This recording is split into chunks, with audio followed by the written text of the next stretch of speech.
shadows of the past.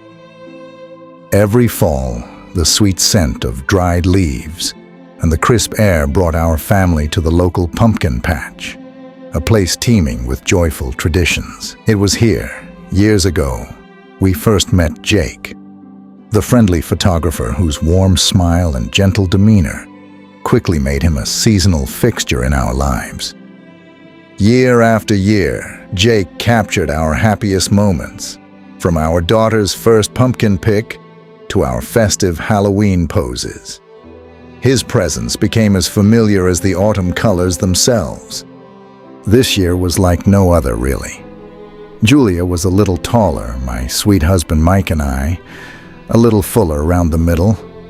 We met Jake at the parking lot, exchanged pleasantries.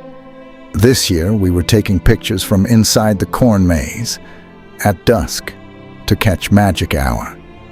It was something different, because deep down, we knew we didn't have many more of these, as Julia approached her preteens. Just a little fresh-spiced apple cider. We posed as if in a fall festive tea party and laughed at the silliness of it all. When we were done, Jake led us out of the maze, camera equipment in tow. I remember I lost my balance and had to clutch the wall once or twice, but thought nothing of it. We made our way to the car and buckled up. Jake spoke to my husband for a few minutes, asking about a local football game, or maybe baseball. It was then I noticed Julia had fallen asleep in the back seat. I thought how nice a nap would be, and how overwhelmed I was with exhaustion. As the world blurred and darkness took hold, I saw him grab my husband's arm, then quickly open his car door and push him inside. He looked at me, his warm eyes replaced by a cold, calculating gaze that sent a chill down my spine before I succumbed to the darkness. We awoke, not amid the rustic charms of the pumpkin patch or in my bed, but in the stark, surreal setting of what appeared to be Jake's home. It was the sound of my daughter's muffled screams that finally woke me up. I tried to call to her, but my mouth was duct-taped shut, the adhesive tearing at my lips.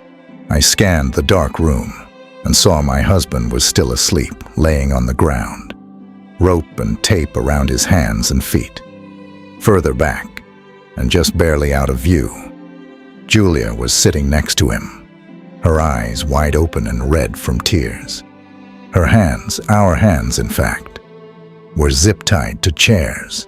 The deep terror inside me was blinding. She's alive, I'm alive, Mike's alive. I repeated to myself, over and over. I noticed the walls, adorned with photos of our family, through the years, each one featuring Jake, photoshopped beside us, smiling, as if he'd always been part of those memories. Horror gripped me as I realized all the photos included Jake, but Mike was not in any of the pictures. It was clear then that Jake had never intended just to capture our moments. He wanted to steal my Mike's place. He wanted my family. Jake was in the kitchen, rambling about his family. The drugs hadn't completely worn off, so I was unsure. My brain was pounding, I was hearing bells. I thought about my daughter, sleeping in her bed. And also Mike, how he makes me laugh when we brush our teeth together. I gnawed at the inside of my lip bloody to get to the duct tape. I could hear talking, Jake and somebody else. They were at the door. I couldn't tell who it was, but I struggled and struggled until I ripped a small enough hole to emit a yell that the someone, anyone, could hopefully hear. I was struggling so much and screaming so hard. I passed out. I remembered flashes of police, furniture falling, commotion. Then the world went blank again. My last memory was maybe my daughter with a hopeful look in her eyes. It was the observant festival security who noticed Jake's abandoned car and alerted the authorities. Later, detectives told us about Jake's past. He had fled another town after a similar incident, always one step ahead of suspicion. His real family, it turns out, was killed in a car accident. The innocence of our autumn traditions is forever marred by the shadow of that day. The trust we placed in a seemingly kind stranger turned predator, a reminder of the darkness that can lurk behind a familiar smile. Thanks for stopping by, and we'll see you again soon.